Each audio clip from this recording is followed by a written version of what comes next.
J'ai pour habitude de commenter toute la story time, mais là pour le coup, je ne fais que danser et m'entraîner sur ma nouvelle chorégraphie.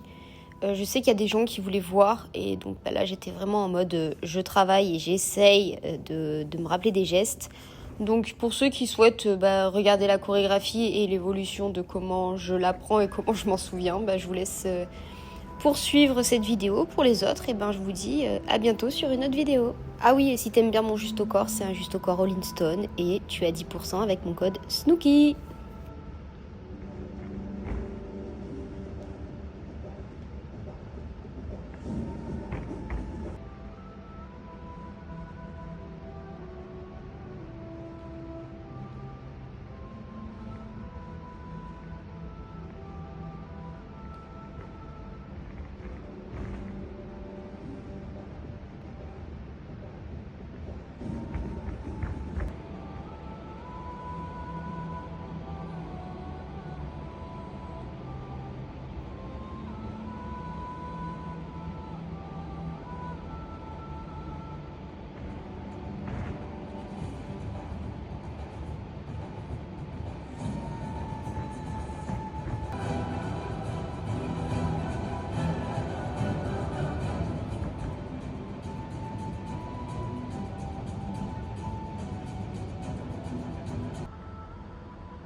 Passage express en barre. La veille, j'ai eu un test physique et je vous avoue, que je me suis donnée presque à fond et j'ai des courbatures. En fait, le test physique, il y avait beaucoup de bras et je vous cache pas que là, quand j'ai voulu faire les barres, que j'ai chopé la barre, je me suis dit ok non, c'est impossible, je n'y arriverai pas. J'ai quand même essayé, j'ai forcé, je me suis dit allez let's go Sophie, donne-toi un peu là, vas-y. Non, j'ai beau mettre toute la bonne volonté possible au monde, c'est pas possible. Donc j'ai abandonné, je suis partie en poutre. Comme j'ai squeezé l'entraînement barre, pour le coup, je suis restée bien plus longtemps en poutre. Et en poutre, j'ai commencé par travailler ma nouvelle chorégraphie, parce que oui, j'ai changé à la fois de chorégraphie en sol, mais aussi en poutre. Et j'avoue que déjà que je suis perturbée en poutre, alors il va falloir que je travaille et que j'y mette du mien. Après ça, je me suis dit, maintenant que la chorégraphie est à peu près maîtrisée, on va rajouter le salto costal et le salto japonais. Je me permets encore d'éviter le salto arrière parce que c'est l'élément qui me fait le plus peur et j'aime bien le reprendre plus tard. Et puis pour le moment, le salto japonais me fait bien assez flipper. D'ailleurs, quand j'ai peur, je n'arrive pas à pousser sur mon pied et c'est encore plus dangereux parce que au lieu de faire un beau passage, je fais un passage tout rikiki et tout timide. Mon salto costal, il est moche parce que j'arrive pas à faire le battement I. Je me suis enraidie et franchement, c'est pas du tout beau. Donc il faut que je travaille ça aussi. Bon, on est encore en janvier. Bien que le mois dure une éternité, je sais que j'ai du travail, mais ma première compétition, elle est en mars. Donc je suis pas encore en retard. Pas tout à fait en tout cas. Ensuite, je suis montée sur la grande poutre. Bon, bien sûr, en poutre, je mets toujours ma petite protection pour me protéger mes chevilles fragiles. Excusez-moi, je me suis étouffée. Et par contre, autant le costal, je tombe beaucoup, autant le salto japonais, je trouve qu'il est plutôt pas mal. Alors ensuite, pour le saut changement, je sais pas pourquoi, mais la carpette me gêne. Bon, je suis pas tombée à cause de la carpette, je suis tombée parce que je suis nulle. Mais ça m'a perturbée. Et à un moment donné, je me suis dit, non mais attends, je fais du sol ou de la poutre? Je fais que tomber. Je suis plus souvent sur le sol que sur la poutre. Mais bon. Après, il fallait que je marque aussi des temps, des moments de réflexion pour voir comment je peux orienter ma choré pour qu'elle soit fluide et pour qu'en même temps, je sois à l'aise. Parce que ça sert à rien de faire une choré rapide pour tomber et pas être concentrée. Donc vraiment, je suis en mode j'adapte et je m'adapte aussi. Parce que ma fin de choré, en fait, c'est tout dans la continuité. Et le problème, c'est que à vouloir trop contrôler, j'ai tendance à chuter. Bon, je vous épargne la choré parce que je vous cache pas que même moi, ça m'ennuie de me voir faire de la chorégraphie et je pense que vous avez autre chose à faire. Par contre, les accros, ça, je vous montre parce que je suis fière de moi sur ça déjà et parce qu'en général, c'est ce qu'on aime le plus regarder. Donc, le salto costal, le salto japonais, j'ai arrêté de les enchaîner parce que de toute façon, je fais la maline à l'entraînement et arrivé en compétition, il n'y a plus personne. Et vu qu'il n'y a pas de compétition à l'entraînement, ça me sert à rien de travailler des choses que je n'ai réussi qu'une seule fois dans ma vie sur un coup de chance. Et même moi, je ne sais toujours pas comment j'avais fait ce jour-là. Ouais, j'ai réussi une seule fois dans ma vie à enchaîner costal japonais en compétition. C'est triste. Enfin bref. Par contre, ce que je me suis dit, c'est que ouais, ok, t'as repris costal, t'as repris japonais, il va falloir reprendre les sorties de poutre. Sorties de poutre, je cache pas que ça me fait quand même un peu peur. Et en général, en début de saison, j'ai tendance à me mettre bien sur le côté au cas où, pour pas me prendre la poutre. Là, je me suis dit, je fais un dernier complet et après, j'attaque la reprise des sorties de poutre. De toute façon, il faut bien avoir peur à un moment, donc vaut mieux que ce soit maintenant. Comme ça, il me restera plus qu'à reprendre le salto arrière. Et après, à partir de mi-février, je vais commencer à faire des complets poutres tout le temps.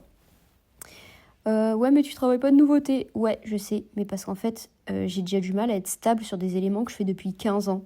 Alors, imaginez de rajouter des choses. Non, en vrai, il faut vraiment que je travaille ma stabilité, mon cardio, parce que mine de rien, mon complet poutre, il m'épuise. Je sais pas pourquoi, je suis crevée à chaque fois que je fais mon complet de poutre. Donc, j'abandonne l'idée de faire de nouvelles choses, parce que de toute façon, je suis trop nulle pour ça, et j'y arrive pas, et puis voilà. Je fais plein de rimes. Allez, sortie, premier passage, échauffement, j'ai pris mes marques et maintenant je me dis allez j'y vais. Et puis là d'un coup je me dis oh non, j'ai trop peur. Puis je me suis mis un coup de pied aux fesses et je me suis dit non, tu y vas. Et finalement, ça a bien marché. Et puis après, une fois que je suis lancée, c'est bon. Normalement, j'ai plus peur de rien. Et ça, c'est grave satisfaisant à faire en vrai. J'adore. Il y a plein de gens qui ont peur, mais moi, j'adore. Et puis, c'est le seul élément que je suis capable de piler. Là, j'étais avec une petite qui me disait si c'était bien ou pas à chaque fois. Donc, c'était marrant. Je suis rentrée dans son jeu. Bien que je pense que elle était très gentille. mais il y avait des passages pas très beaux, mais c'est pas grave. Et pour finir, j'ai travaillé les sauts changements parce que j'ai tendance à avoir la jambe arrière toujours trop basse et j'aimerais que mes sauts gymniques soient parfaits, comme au sol.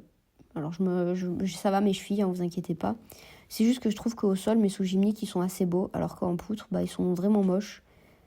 Et donc, voilà. Et ensuite, j'ai fait de la poutre au sol.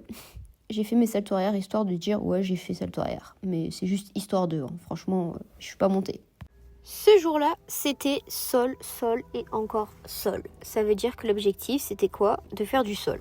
Voilà, j'ai dit le mot sol trop de fois. Maintenant, je vous explique. En fait, avec ma nouvelle corée, il faut que je travaille mon cardio, la corée et les accros. Ce qui fait beaucoup trop de choses en si peu de temps. Donc, j'ai décidé de refaire la corée plusieurs fois pour me m'échauffer. À la suite de ça, j'ai décidé de rajouter les sauts gymniques dans la corée, histoire d'être encore un peu plus fatiguée quand je la fais.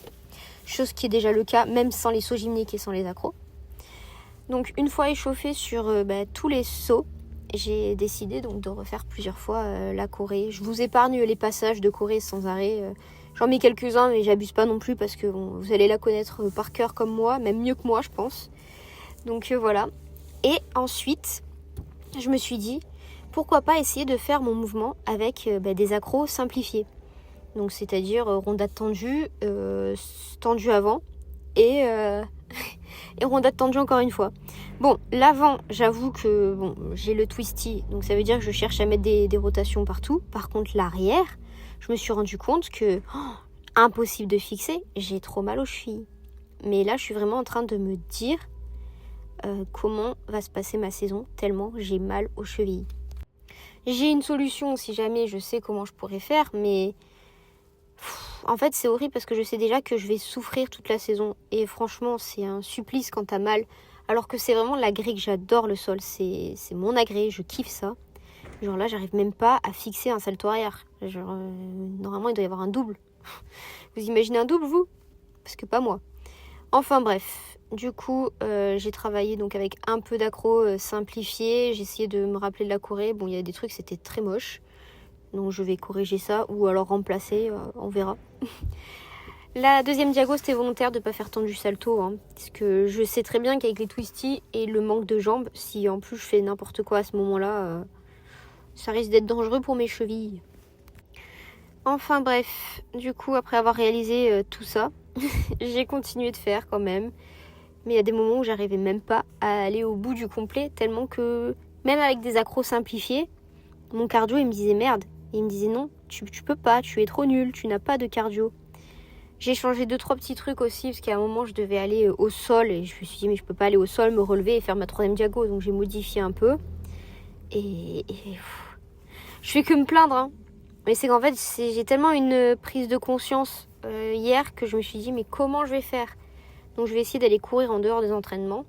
Mais je peux pas non plus créer des entraînements là où il n'y en a pas. Déjà que j'essaye de laisser mon corps récupérer, je peux pas abuser et je suis déjà fatiguée. Je sais pas comment faire. Et là je suis perdue sur tout ça. Donc je verrai comment gérer. Et pour le moment, on fera sans. On fera sans cardio et puis peut-être qu'il viendra avec le temps et la saison. Bref, après avoir fait la corée et avoir subi tout ça, j'ai repris l'avant. Donc au début, je me suis dit, bon, je fais de salto avant, mais tout petit, comme ça, je fais pas de twisty. Et puis après, au moment où je me suis dit, allez, je prends de la hauteur, et ça a vrillé. Quand j'ai voulu faire tendu, ça a vrillé en tendu. Enfin, ça a vrillé, non, ça a fait un demi-tour. Donc après, les petites, elles ont refait des bases en sol. Et je me suis dit, let's go, faire les bases en sol avec les petites, parce que de toute façon, il n'y a que ça qui peut marcher. Ou au moins, si je tourne, je me ferai pas mal aux chevilles. Donc là, j'étais pas mal. J'ai fait plein de passages. Je me rappelais pas en avoir fait autant. J'avais même testé un petit strap cheville, mais sans le strap, mais avec un truc particulier. Et franchement, c'était pas si mal. Mais je me dis, mais pourquoi là je tourne pas? Ça, petite dédicace à Louane et sa chute parfaite. Mais ouais, voilà, du coup, je me dis, mais là je tourne pas. Pourquoi je tourne quand il n'y a pas de tapis? Et pourquoi je suis bête comme ça? J'arrive pas à contrôler mon cerveau. Et c'est chiant. Bref, j'ai quand même fait pas mal de passages. Et j'étais assez fière de moi, bien que je me dis, bah, si on enlève tout, c'est possible que mon cerveau se décide à faire n'importe quoi.